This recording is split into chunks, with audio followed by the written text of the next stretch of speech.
يقول الشاعر anasema mshairi law alima al-anamu lima khuliqu lama ghafalu wa namu, kwa hakika lao wangelijua viumbe lima khuliqu, kwa nini wao wameumba, lama ghafalu wa namu, wangelijua hilo wasingelighafilika na wasingelilala.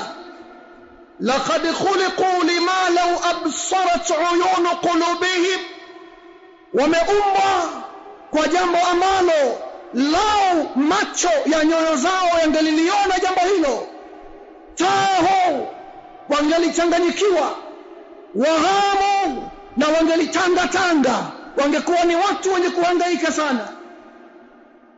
Wameumba kwa jambo zito mno. Mamatun, mbele yao kuna kifo.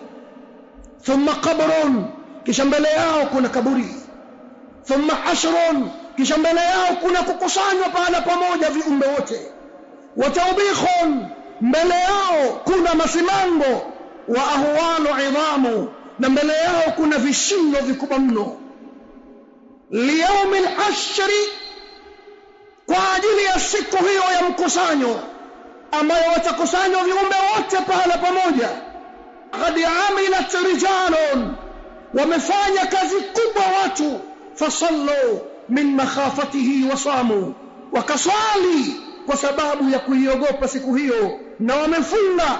Wa nahnu idha umirna au nuhina, na sisi hali zetu zilivyo tunapoamrishwa au kukatazwa. Ka ahli al-kafi aiqadhu niyamu, tulivyo sisi ni kama hali za watu wa pangoni. Aiqadhu niyamu, wa macho hali ya kuwa wamelala.